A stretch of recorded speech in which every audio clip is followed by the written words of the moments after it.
Well, that's it. Done, dusted, no more transfers. Never have to talk about transfers ever again because I, for one, am kind of burnt out of it because the transfer window is officially closed. No more transfer dealings taking place anywhere near this football club for the next few months. It's now all eyes on the season ahead. International break came at the wrong time because on the final day of the summer transfer window, Liverpool have made the marquee signing of bringing in Alexander Isak. Alexander Isak is officially a Liverpool player. £125 million is the fee that we've paid, a British record transfer fee for Alexander Isak, the man who was getting linked to our club for weeks and weeks and months, has finally made the trip over to Anfield, completed his medical, and as of yesterday, he is officially a Liverpool player. But not all good news because Mark Guehi, the centre-back that we were linked with for weeks and weeks and months, didn't end up becoming a Liverpool player. And we're going to discuss all this today. We're going to go through every single bit of detail, discussing yesterday's deadline day, discussing what comes next, and just talking about the overall transfer as a whole, because it was a chaotic few months. And if you haven't done it already, guys, please make sure to click like and subscribe. Head over to AnfieldIndex.com. Check out all the Substack. Check out all the podcasts, all the episodes of this, everything. There is so much great content. Make sure to get involved and make sure to get involved in the comments now to give your thoughts on the transfer window. Let me know how you thought this window was. Rate it out of 10. Give me your full thoughts. Don't be completely positive if you don't want to be. If you want to throw in a bit of negativity to explain why you don't think the window was as good as maybe it could have been, let me know. Open to hearing all sides of opinions. A lot of people straight away getting very, very upset with the Glasner issue. Now, of course, Oliver Glasner did supposedly tell Palace, look, if you sell Mark Guehi, I leave. You kind of putting him between a rock and a hard place there, Glas, but, it is what it is. We didn't sign Mark Guehi. We go into this season with 4 senior centre-backs and a Wataru Endo as an option. Not ideal, but it is something we're going to have to learn to live with for the next few months at least, because as You'll Never Walk Alone says, we get Guehi in January. We're still going to be there or thereabouts for the England international, for the Crystal Palace captain. And this seems like a deal that's just inevitable. This feels like when we got Van Dijk. This just feels like one of those players where we are the front runners for this. He wants to come to us. He passed his medical. The medical was done. And instead of him joining Liverpool, instead of him becoming a key component in our back line, the transfer fell through at the last hurdle. Mark Guehi Liverpool deal has collapsed, reported Fabrizio Romano. This was 15 hours ago in the throes of transfer deadline day, basically saying that due to the Igor deal, who was meant to be going to Crystal Palace, Crystal Palace were meant to be signing Igor Julio, but instead he went to West Ham United because he felt that he was going to get more game time there. Deal collapsed. Palace weren't in a position to sell and find a suitable replacement. To me, this whole saga just got dragged on too long. And Liverpool, if we were so adamant on getting Mark Guehi, if we were convinced that he was the player who we needed in our back line, we should have got this done weeks ago. This shouldn't have been left till the day before deadline day. And I understand that Palace were waiting for reinforcements, but I've got some tinfoil hat conspiracy theories regarding that, which we're going to get into today. Make sure to get your comments in, guys. I really want to read them out. Nikolai Holmein says, it was great. Can't really do much when Glasner is a baby. Isak feels like the most important one. I would really want a Diaz as he gives us a lot. Impressing and also a proper winger that takes on. Yeah, Isak feels like the monumental big signing, and the fact that it dragged on till deadline day as well shows just how committed we were to signing him, how committed we were to getting Isak in. Diaz, yeah, I completely agree. I think he offers us a different dimension in attack. Very good progressive runner with the ball, likes to find space to work into, can beat a man out wide, whereas I think Gakpo can be a little bit one-dimensional at points. Diaz gives you that different option. And I think you need players in the squad who can do that. You can't all be regimented to the same style. You need that maverick. You need that player who's going to pick up the ball and do something with it. And Diaz wanted to leave. Now was the right time to sell in terms of the money we were going to get for him, the age he is, the contract length he had left. But it's a shame that he left. He would have added so much more to the squad. And you'd be looking at this team now and thinking, no, not a chance is anyone going to beat us to the league title. Chris Bynum was due for come for him, I feel. I hope he still wants us by Jan. I assume this is Guehi. I 100% think he's still going to come to us in January. Mistakes on both sides. Guehi paid the price, says Chris, and absolutely he did. This just got left too long, and I think Palace were in a position where their key asset in Mark Guehi, their star man, their centre-back, who's been the best player for the first 6 matches of the campaign, because he wasn't kicking up a fuss, because he wasn't trying to force the move, Palace dragged this out until they got to the point where we could no longer sign him, and then we're like, oh, we're going to have to keep him, I guess, because they know he's not going to kick up a fuss. This wasn't like Isak where he's going to turn around and go, nah, I'm not playing. Sell me or I'm not playing. And they miss out on vast amounts of money. Palace know that Guehi, if he stuck around, which he did, he's going to play. He's still going to play. He's still going to be a part of the team. He's still going to conduct himself well.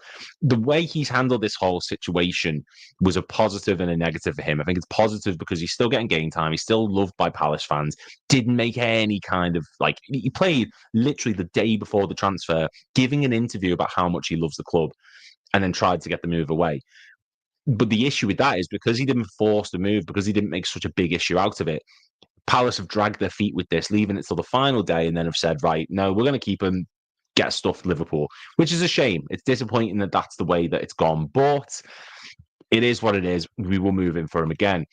Red for Life says 9 out of 10 would have been 10 out of 10 if we got Guehi. Glasner is a tool, 2 record-breaking signings and a handful of amazing talent. I mean, 9 out of 10 is a fair assumption. You're never going to have a perfect window, and transfer windows are always viewed retrospectively.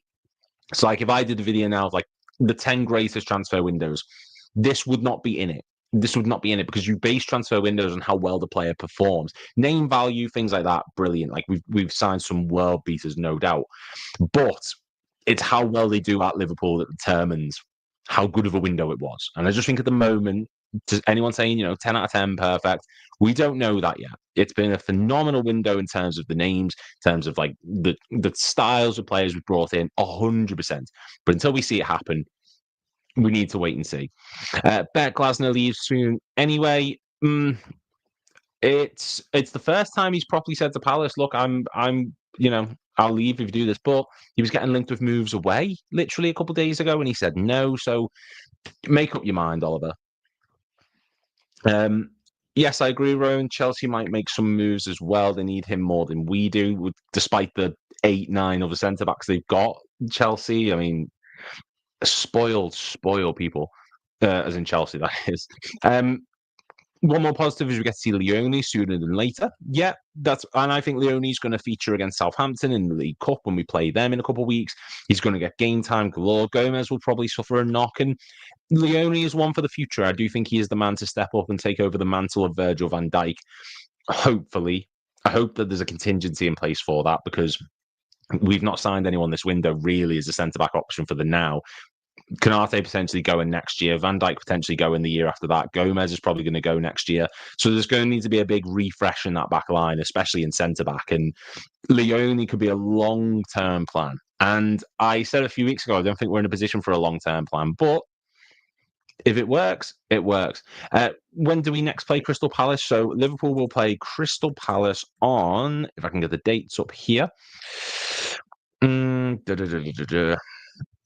We will play Crystal Palace on September the 27th, and that's away. And then after that, it is the 25th of April, and that's at home. So less than a month until we play them away, and it's a good few months until we play them at home. If we got Guehi, it would have been the best window ever. I think we're a little short in defence. If we get an injury, yes. But yes, pretty good otherwise. Yeah, I think that seems to be the narrative going around. And rightfully so, because you can't build a title-winning team on the sense of just a good attack. We saw that in 13-14. We saw that in 2020, 2021. If your defence is poor or capitulates or suffers injuries, you suffer, you struggle. And we can't be in a position where we lose Van Dijk and Konate, touch wood that doesn't happen, and then our replacement is Leone, who's only made 27 first-team appearances, Gomez, who's an injury will happen this season, and Endo, who's a midfielder, makeshift centre-back. So there is cause for concern there. But we're still in the same amount of position depth-wise. People say, well, we lost Nat Phillips. No, he's never going to be a first-teamer for us again. we sold Quanta, we brought in Leone, we put the exact same numbers as we did last season, and we won the league last season because injuries were minimal. Hopefully, it can stay like that again. We must get him in January, or we must get a pre-agreement that he doesn't go to other clubs. Yep, I completely agree with that notion. Guehi played in down the line. He gets shafted in the last day and hours left. This all comes to Igor's decision. This was Igor Julio making the decision that he wanted to go to West Ham instead. And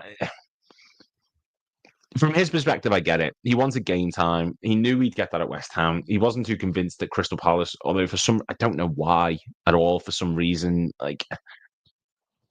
I think it was a money situation. I don't think it was a game time thing, but yeah, this is the reason it fell apart, because he was meant to be going to Palace. Guehi had agreed the medical. Guehi had the medical, recorded the video, which we all saw, and then Igor said, "No, I want to go to West Ham instead," and that just had the knock-on effect, cancelled the whole thing out. It's a shame to see, and I think Guehi would have really had an influential mark on our back line, a captain, leader, someone who's great on the ball, good tackler, quick, strong, brilliant against Aston Villa, and he scored that wonderful goal as well. So it is disappointing, but we move on. Wouldn't pay any more than 10 to 15 in January, though. I mean, they might take it. They've said they don't want to lose him for free. He can be part of our Champions League season and Prem run in after Christmas. I assume this is Leone. Let me know if I'm wrong about that one. I'm trying to keep up with all the comments. There's quite a few coming through. I love it. That midfield rebuild window was a 10 out of 10. Yeah, the Szoboszlai Endo Gravenberch, was that 2023? I mean, we're going to discuss that today. So I'm a bit of a history SWAT on Liverpool. Let's say SWAT. I love Liverpool history. I always love discussing things from the past, and we're going to go over what our favourite transfer windows are, summer ones, what the best ones were today. We're going to touch on, is this the greatest one of all time? Who knows? But we're going to go through that all today. If Guehi passed his medical, couldn't Liverpool have put the deal free? So you have to, from what I understand, he passed the medical, but we still need to get the seal of approval from Palace to say, right, like the final sign off. So they agreed to sell him. He will have the medical, but then they have to sign off on it to say, yeah, we're happy for him to move on now that we know the medical's been passed. Because they could sell him on, he could fail the medical, and then we're stuck. So you have to sign off afterwards once he's passed that. We saw that with Loic Remy. He failed his medical and went straight back. Now with Fekir, same thing with him. It's until they put the final say on it to go, yeah, happy, done. You know, it's like if someone agrees to sell you a car, that's great, but you have to sign the contract afterwards to say, yeah, this is it. He didn't do that. So Guehi may well regret not putting his foot down with Parson deal. That's what I was saying before. I think if he'd have kicked up a fuss, if he'd have kicked up a major stink, he would have forced this move through. And that's probably why it's not happened, because Palace have known he's not going to get up a fuss. He's not going to put in a massive complaint about this. He's not going to be an issue. He's purely going to stay at the club or leave the club. And if he stays, he's happy. If he leaves, he's happy. And they've dragged their feet, Palace, left it till the final days. We've done the exact same thing. We're as culpable as Palace in this. This should have been done weeks ago. And I know that Slot's saying we don't need defenders, we don't need centre-backs. We do. We really, really do. Everyone can see that. Unless he's so confident in Endo filling in that back role, unless he's confident no injuries are going to take place, unless he's confident Leone's ready, I see no world in which our backline is completely ready, especially with Konate potentially leaving, as I touched on before. If Guehi had put his foot down, like you said, Tony, and said, look, I want to move, Palace probably would have been a bit more reluctant to keep him. But this all comes down to, it was the final day of the window. They didn't sign anyone. They probably would have kept them because they didn't sign anyone. They would have just kept them and said, look, you're going to have to deal with it. Sorry, I'm just very popular at the moment. But look, like I said, it is what it is. They only did the medical at the time they did because there wouldn't be time to do it after the paperwork. Big Joe was immense when he came on the other day. I 100% agree. More clearances than any other player on Liverpool's side. He made 7. He was only on the pitch for 18 minutes. He won 3 aerial duels at free, more than any other Liverpool player on the pitch in those 18 minutes. Like for the whole match, he was immense, Joe Gomez. And the talks that I didn't understand were, if we sign Guehi, Gomez leaves. Daft decision. We're bringing in Guehi to add to the depth of this squad, not to replace Gomez. That's not how it works. We need depth. You need options. We're in every competition this season. We need players there. Just bringing in one and then selling another is not. That doesn't make sense to me. Anyway, I'm in the mind that as long as Van Dijk is fit, we're fine. But there's only so long you can carry those next to him. Canate was brilliant against Arsenal until he got cramped. But before then, he was having to carry everyone. We conceded 6 goals in 3 matches. So he needs someone alongside him who's going to complement him, not someone who's going to be a passenger who he has to carry. Can we get a pre-agreement? Thought it was only with other European leagues. We cannot get a pre-agreement. You can't sign players on a pre-agreement from your division. I don't know if that's because they think they might sabotage things. I don't know, but you can't do it. So we're going to have to wait to either buy him in January or wait till he's free. And at that point, everyone's going to be around him like vultures. Conspiracy theory: Glasner rejected the Igor signing last minute to keep Guehi. Possibly. We just don't know. Igor said it was game time, apparently, and that's what his agent said, but we'll have to see about that. Palace knew Guehi was going, and their whole strategy for replacing him was a loan from Brighton, utter failure by Parish, because they didn't want to sell him because there was no forced reason to. And I've said that before. They were not being pressured into doing this. They were not being pressured into selling Mark Guehi. So because there was no immediate pressure from him and his party involved, they never felt like they were in any kind of position to force the sale through. And I just think they've dragged it out and dragged it out and dragged it out, and they got to the point where they're like, "Well, we get to keep Guehi, so we'll move on from that." That's the Brighton one that I've just done. Honestly, agree, Rowan. Apparently, he told Eagle he couldn't guarantee game time. That's why he picked West Ham. Yep. How has Chiesa got upgraded from 6th choice to 5th choice forward? Because we sold Diaz. So, yeah. That's the only one I can think of. Is Bajcetic centre-back option? Bajcetic isn't even a midfield option at this point. He's so injury-prone. But, look, this is a problem, though. This is a problem. Go back to 2020 with Henderson at centre-back, Fabinho at centre-back. I don't want makeshift options. I want defenders. I want centre-backs. I want people who can play that role. I want people who are suited to that, not someone who you can say, right, go on, do a job there. It's one thing Szoboszlai filling in at right back. He did phenomenal. With the benefit of hindsight, it makes sense. It's another thing marshalling the centre of a defensive line alongside Van Dijk or in replacement of Van Dijk. Like, you've got to be at it. Bajcetic, not for me personally, but I understand that people may be thinking he could be an option, but I don't want makeshift options. I want centre-back options. I want defensive options. Whoever cancelled Gomez move, God bless you. Absolutely. Agreed, mate. The cheaper he gets, the more likely your Barca's and Madrid start circling. I hope Bajcetic stays fit so we can see how good he really is. I hope he does as well. Apparently, this preseason was meant to determine whether he stays or goes, and he's now stayed. So, #free Guehi. You're the one who should have signed him, John. So, good work for you. Basically, at the price he will be able to leave for, any club that wants a top-class defender will be able to offer him a huge signing-on fee and wages. It's going to be a dogfight. Absolutely. I predict Chelsea are going to be there. I wouldn't be surprised if City were sort of hanging around him. I wouldn't be surprised if United tried to bid for him because he's good in a back three. It is what it is. Gravenberg's a makeshift option. He's a makeshift option. That doesn't mean I want to see him there personally. Our centre-back depth isn't any different to last year. Not a huge issue, really. We've got 4 centre-backs plus Endo. I understand that. I do, like I said before, we're in the exact same number, but 2 of those centre-backs in Canate and Gomez are susceptible to injuries. They're susceptible to suffering knocks or niggles. Van Dijk's aging now. He's only got 2 years left on his deal. Endo is a midfielder, makeshift centre-back. Gravenberg, Leone's very inexperienced.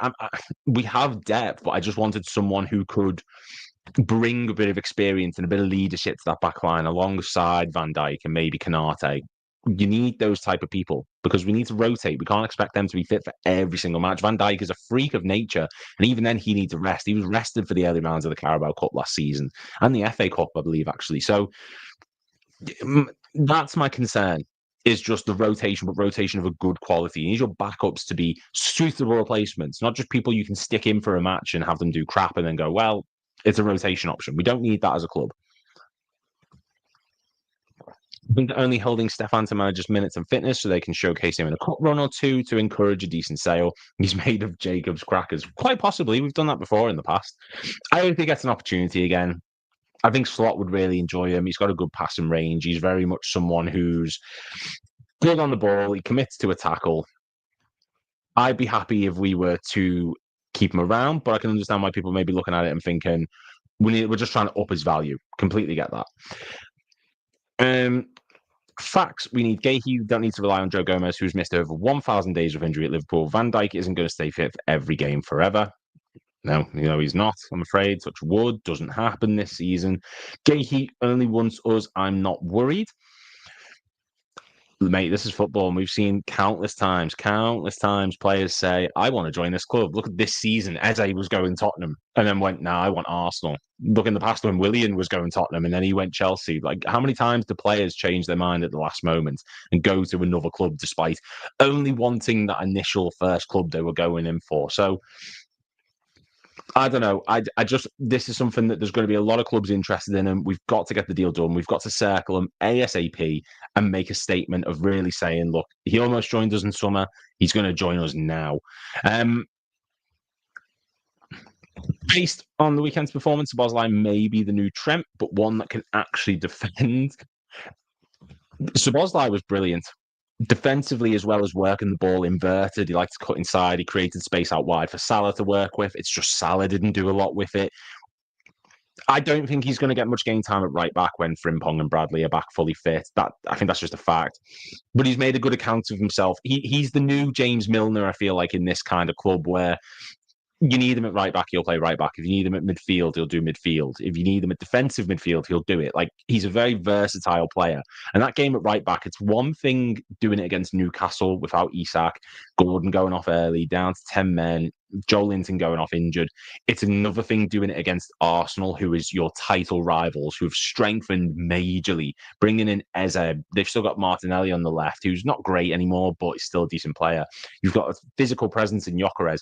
He marshaled that game expertly, Szoboszlai, and I think that this really showcased his mentality. Because when Florian Wirtz came in, most people said rotation option, Szoboszlai. He's not going to play hardly. His mindset and mentality to then go into that match against Arsenal and Newcastle and say, no, I'm laying a marker down. I'm making something happen here. And he did just that. And that's a true testament to his mentality. That's why he's Hungary's captain. That's why he's been producing these performances this season so far. So really, really happy for him. The point with Endo is he'll be fit at centre-back in cup games to reduce minutes on the others who did that last year. Yeah, I get that. If it's a case of he's never going to be relied upon in the league and it is purely just a cup-style player, no issue with that with me. That's fine. And pre-Guehi ACL on international duty. Yeah.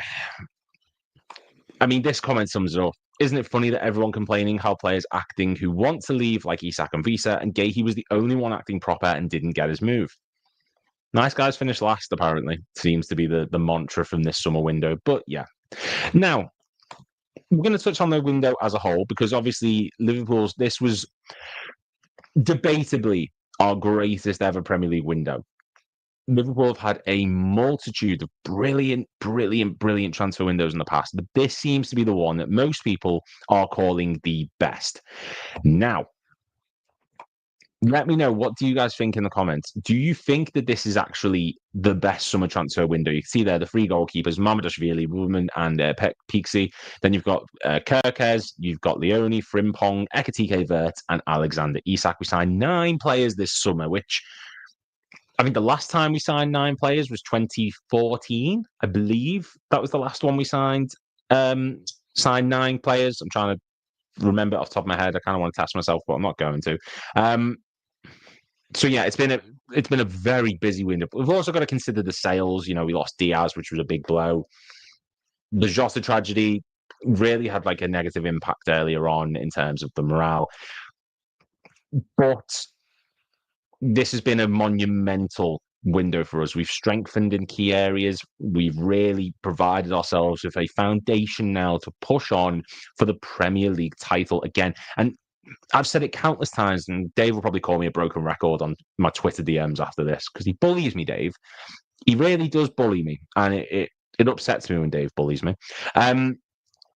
That I feel as though in past years we have not strengthened properly. We have not given ourselves a foundation. We won the Champions League and we signed Harvey Elliott, Sepp van Lingberg, Adrian. We then won the Premier League and we signed a backup left back. We signed Thiago Alcantara, more broken than biscuits, and God rest his soul, Diogo Jota, brilliant.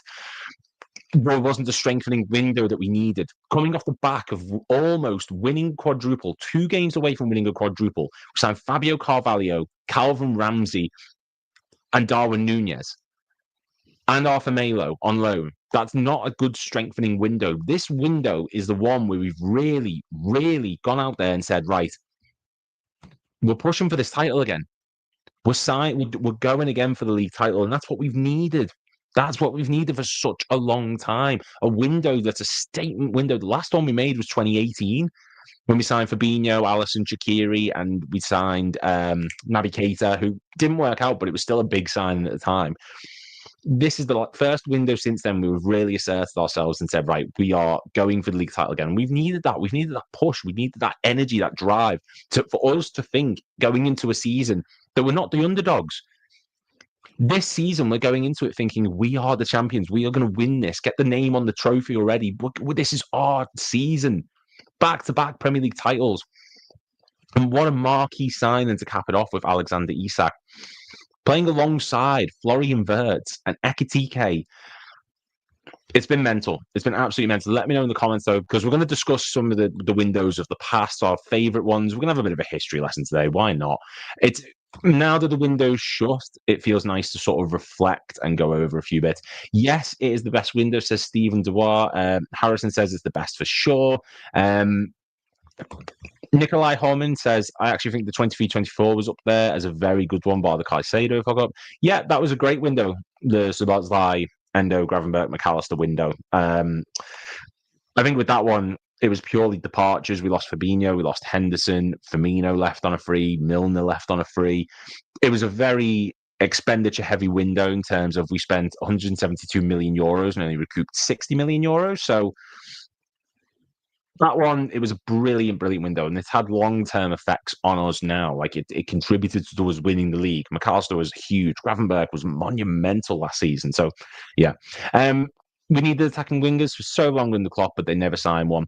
And, yeah, there seems to be a story going around, or opinion going around that they're saying, well, if Slot's getting backed like this, why wasn't Klopp? And I think it's because Klopp could turn chicken shit into chicken salad. He was very much someone who could turn poor players into top-level performers. He got it from Adam Lallana for like a season, turned Jordan Henderson into one of the most energetic pressing midfielders in Europe, arguably, a captain of a title-winning team.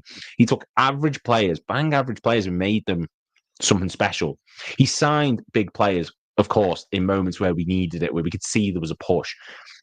But I think the club looked at him and thought, look, you will make this work. And eventually he burnt out because of it. Slot is not that type of manager. Or we don't know if he's going to be that type of manager. He may be, he may not be. But I think the club have looked at him and said, right, we'll give you what you need this summer. Next season, we will not spend money. Not a chance. Next season will be quiet as anything. Do not expect to see this type of window again.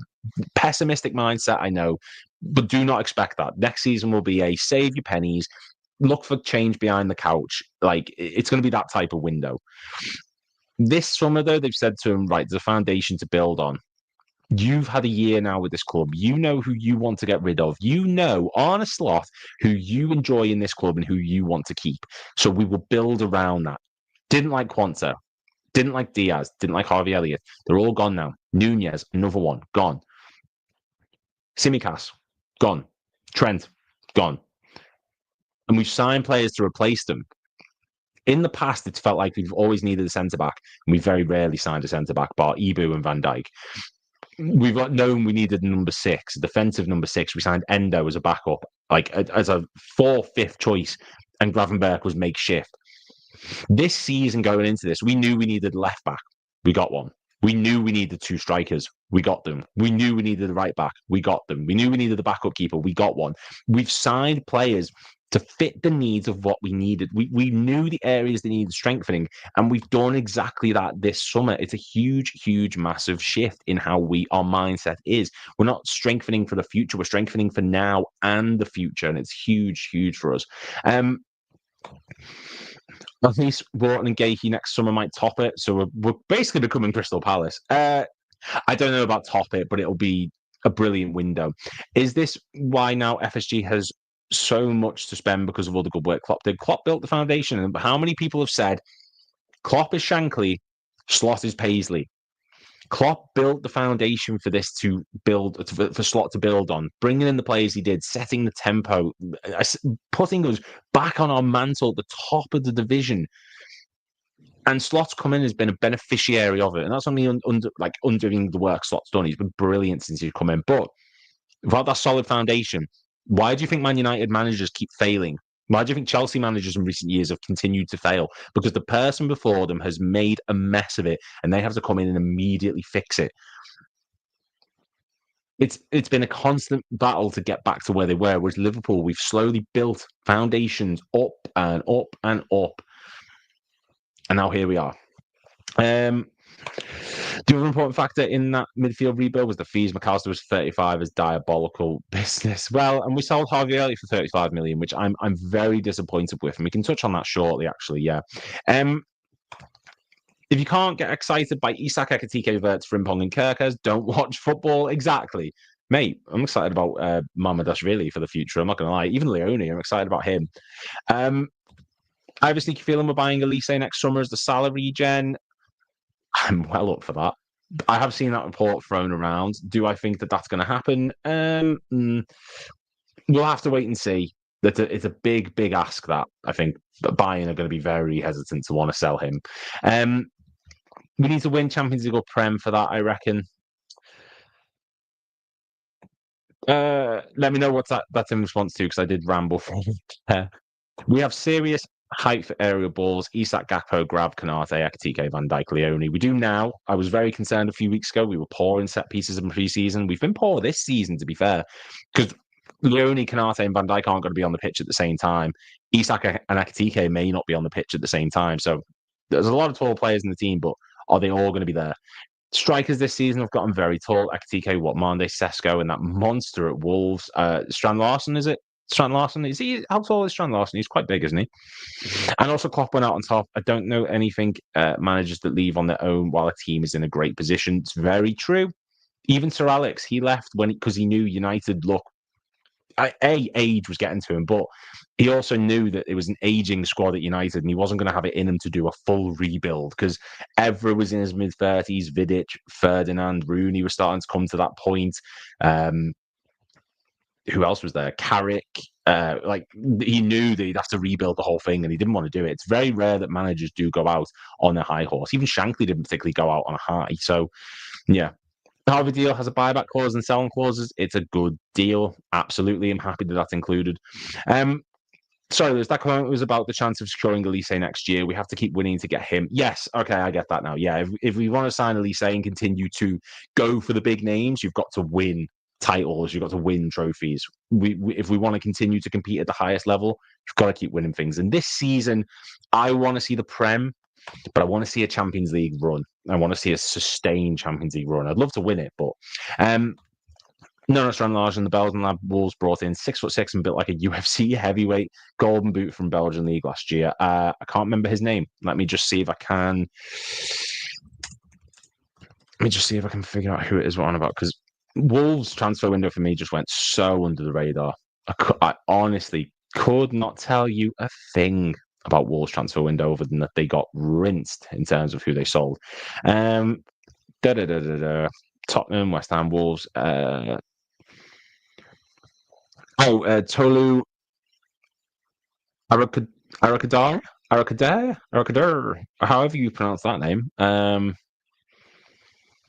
24 years old, signed from Genk.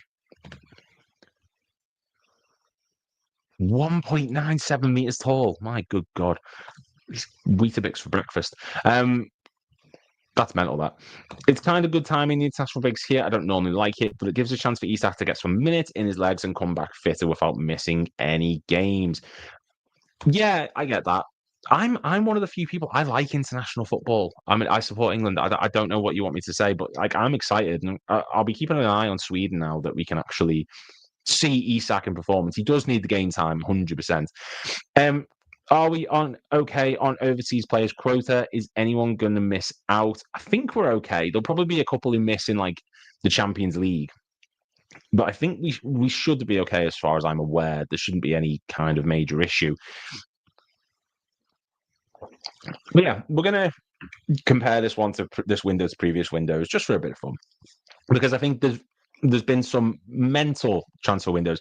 In the comments, I want to know what window would you say is Liverpool's next biggest? If you're saying the 2025 summer window was Liverpool's best transfer window, I want you to tell me what the next one would be. What was the best transfer window before this incredible one that we've just had?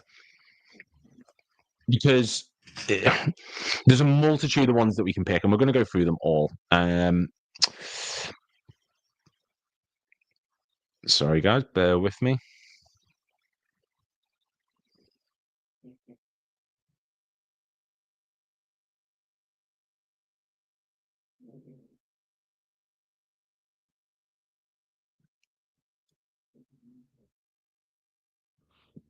Do apologize. Sorry. Yeah, no. God, I don't know. There's a multitude of contenders that you can pick for what is the best Liverpool summer window. And we're going to go through them all. So for me personally, if I was talking about there's 2018, absolutely, that was a brilliant window. Torres, someone said the year that we signed Fernando Torres, and that was 2006, 2007. Was it 2002, 2007? Yeah, we signed him. That was the summer window. We got Ryan Babel, Lucas Leiva, Martin Skirtle, Yossi Benayoun as well. Oh, that's a great window. Great shout, that one. 2007 is a really good window. You've also got 1999. 99 has got this sort of treasured place in Liverpool folklore, and it makes sense. I think it makes sense in terms of what that crop of players went on to do. Didi Hamann, huge. Vladimir Šmita, Sami Hyypiä was a really big one. Stefan Henshaw had like a small purple patch. Titi Kamara had that 6 months where he was just scoring for fun, scored against Arsenal, scored against West Ham. That emotional moment where he falls to his knees because he'd lost his father and scored the goal literally the next day. There's been a very mixed history of Liverpool transfer windows. You've also got the likes of 2008. That was a really exciting window. 2023, we all know about, but then you've also got the ones in recent memory. 2015, I'd say, is a good window. I understand Benteke was involved, but you also had Joe Gomez, James Milner, Roberto Firmino. Like every transfer window has hits and misses. There's always good windows and bad windows. There's always windows where you sign 3 or 4 good players and like 1 or 2 bad players. And people tend to remember the bad players more so than they do anything else. Like 2014 was a window, for example, where every player, the majority of them, seemed bad. But we also signed Adam Lallana, who I think a lot of people tend to like. Dejan Lovren wasn't great, but he was far from awful. We also got Divock Origi in that window. So, and that's still viewed one of the worst windows in our history. Transfer windows are subjective. And like for me personally, I don't think 2015 was that bad of a window. 2016 was a good one. 2017, of course, we got Salah and Robertson. What does everyone think is the best window? Whatever year we brought Mo in, that was 2017. That was the Andrew Robertson, Mo Salah, Oxlade-Chamberlain on deadline day window. That was, yeah, that again, because you've got the benefit of hindsight. Do you think any players in this window will be a miss? From a Liverpool perspective, right? It's difficult to say. I don't want to say any are going to be no. You know what? No, they're all going to be sick. They're all going to be absolutely mental. They're going to absolutely smash it. Liverpool players in this window. It's going to be a great, great time. Every single player is going to be phenomenal. Only ones I have slight doubts about. I'm worried about what happens to Ekitike now. He's been brilliant since he came in. 3 goals in 4 matches. Unreal. But I'm worried what happens to him now that we've signed Isak. And I'm a little bit worried about Wirtz's form in the early stages. But I do think that is something that's going to change. That is something that he will maneuver, get around and absolutely smash, because he has to. He's a very expensive player. He's got a lot of talent. He really does fit into this club. And I think it will come good for him, but it's going to take him longer to acclimatise than people think. And I, as much as the international breaks come at a good time in the sense of people can rest, recuperate, Isak will get game time, I think we just started to get a bit of form. He just started to find a little bit of rhythm, Liverpool defensively, and now we're going to have to rebuild from it again. Ekitike on the left, for me, better than Gakpo on that side, in my opinion. You could start Ekitike on the left, have him drift inside, maybe have Wirtz then go out wide on attacking transitions. I've said that before. Switch to that 4-2-4 style formation on attacking transitions and attacking movements. Even Woodman looked great in pre-season, made good saves, great with his feet. I think we've seen enough from most of our signings already. Ekitike is lightning up front. And then Leif says Ekitike will play. Undoubtedly, he's going to play, but how much is he going to play now that Isak's come in? Because Isak's going to start. There's no denying Isak is going to be the main starter up top for Liverpool through the middle. Is he going to rotate them? Because I know Isak's got his injury problems. Ekitike is not up to form yet. Like, not up to form, but he's not up to full fitness yet with matching the Premier League. So that's a big one. Apparently, Wirtz had cramps after being taken off against Arsenal. Slot said because he's still up to the pace of the league. He did, and that's Konate got a cramp as well. And that's a concern. That is a worry. But he will get there. He will adapt and he will learn. Isak needs a pre-season type grind before really taking Hugo's place. Hugo has looked our best new signing. I think for the first match or two against Burnley and Everton, Isak will be on the bench. And that's when he'll come on afterwards. Burnley's our next game. Everton then is the next. So I do think that's the way it'll work. Isak will be on the bench to start. And we're going to shoot in a second, guys. But just before we do, last few comments. Worried about Frimpong and Bradley's health concerns? Yes, I am as well. That is a big worry, especially Bradley, who before this season was getting knocks all the time. So, yeah. I think Ekitike gets more game time than we think. And I think he knew Isak was coming when he signed. Big call to say that he knew he was coming, because I don't think we knew he was coming until a couple of days ago, personally. So, yeah, possibly. I think he would have known. He'd have been daft to think that he'd come in and be the only striker. But yeah, especially when Slot said we need another attacker up top. They'll all get 25 to 30 games each. And that's about normal for strikers. They get rotated anyway. If you have players to come in, bang on. A lot of players still to come in, as into the first team. A lot of matches to be played. Liverpool have completed the summer transfer window. And by that, I mean we've had one of the greatest in our history, arguably the greatest in our Premier League history. Let me know, though, in the comments, what do you guys think? Do you think this is Liverpool's greatest ever summer transfer window in the Premier League era? Do you think that there's a better one? Do you think there's anything we could have done different? Anything you agree with? Anything you don't agree with? Make sure to click like and subscribe. If you want to see more of me, head over to Beyond the Cop. If you wouldn't mind as well, go to AnfieldIndex.com. Listen to all the amazing work they're doing over there. There is countless shows. There's going to be shows later on today. Every single day, the amount of work that comes out from these guys is monumental. Copious amount of work. Go over and tell Dave as well how good the job he's doing, because if I don't, then he'll yell at me again, and I don't like when Dave yells at me.